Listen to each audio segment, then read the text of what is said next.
Today, I decided to make my own tomato sauce at home instead of buying it from the supermarket.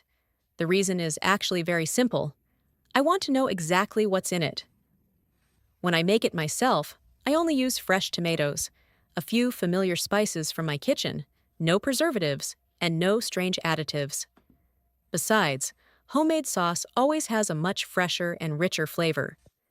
I can adjust the seasoning to suit my family's taste, whether I want it a little more sour or a little sweeter.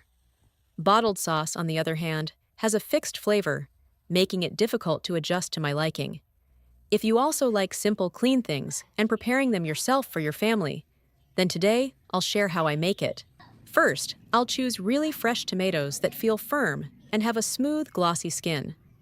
I'll discard any bruised or overly soft tomatoes to avoid affecting the quality of the sauce later. Good tomatoes from the start ensure a fragrant and beautiful sauce, right? In addition, I'll prepare a bell pepper to enhance the flavor and natural sweetness of the sauce. Bell peppers not only add color, but also mellow and balance the sauce's flavor.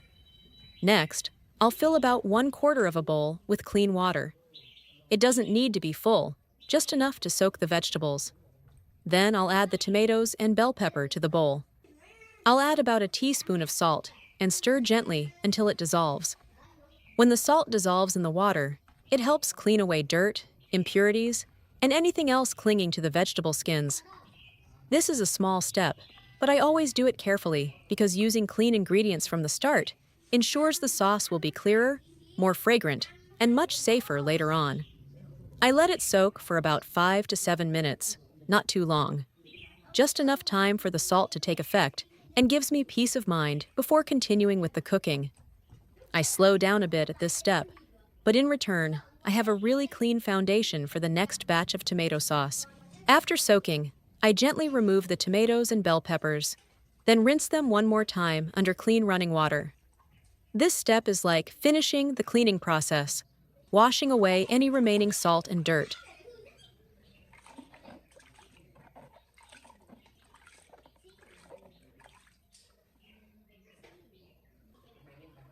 After rinsing, I let them drain a little and then gently pat them dry with paper towels. I don't scrub hard, just gently wipe to dry the surface. When the ingredients are dry, they are easier to cut, not slippery, and especially when cooking the sauce, there won't be excess water that dilutes the flavor. Now let's start the preparation. I'll slice the tomatoes into small pieces, not too thin, but just enough so they soften quickly and release their natural juices when cooked. I'll put them into a ceramic bowl as I cut them. The sight of the plump red tomato slices arranged in the bowl is already appealing.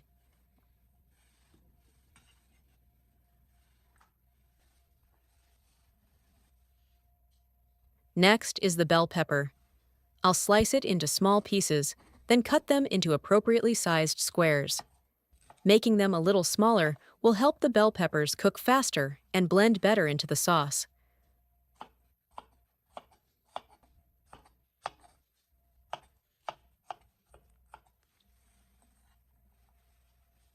After preparing these two ingredients, I'll put everything into the pot.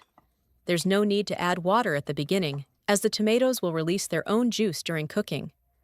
I'll place the pot on the gas stove, cover it to retain heat and help the ingredients soften faster.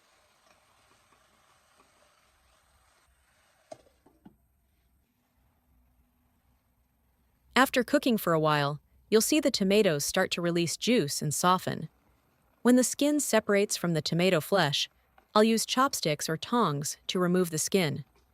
Doing this step helps the sauce become smoother later, without lumps, and looks much more appealing.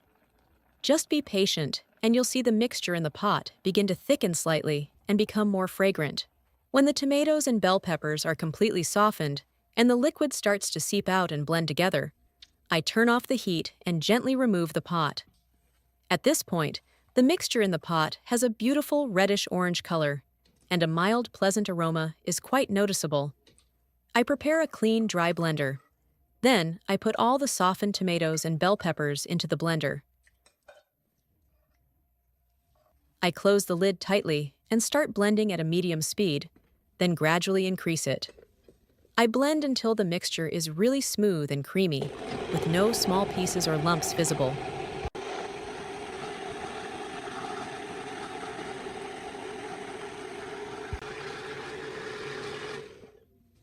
When you open the lid, you will see a bright red, slightly thick, and very fragrant mixture. But to make the sauce even smoother, I prepare a sieve, or filter bag. I place the sieve over a large bowl, then slowly pour the blended mixture into it.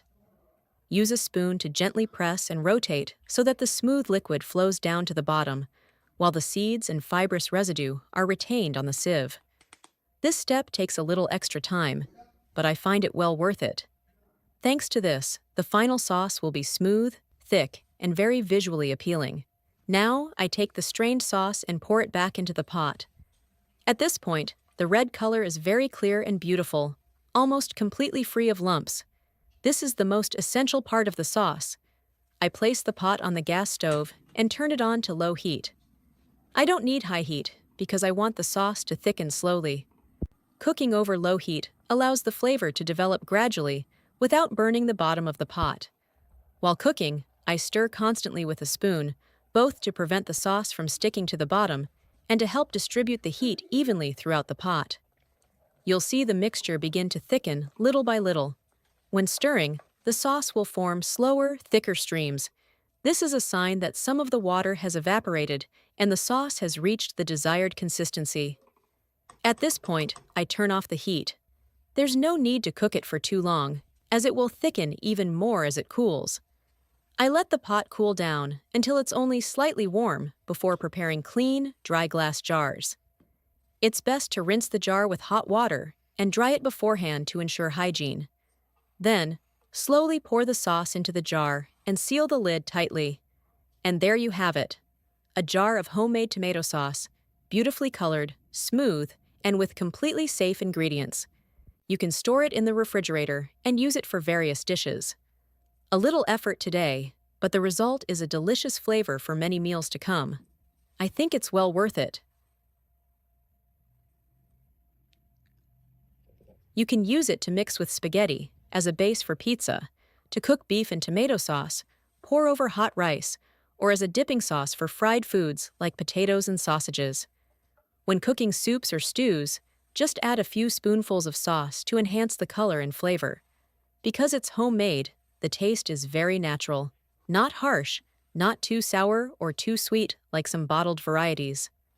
Furthermore, when making it at home, you can adjust the seasoning according to your needs. For pizza, you can add a little garlic and herbs. For Asian dishes, you can adjust the seasoning to suit your family's taste. A basic sauce base can be transformed into many different dishes. So, with just a few simple steps, we have a jar of clean, fresh, and flavorful tomato sauce. Not too complicated, no complicated ingredients, but the result is well worth trying. If you find this method helpful, try making it at home once and see the difference. And don't forget to share your thoughts. What dish will you use this sauce in first?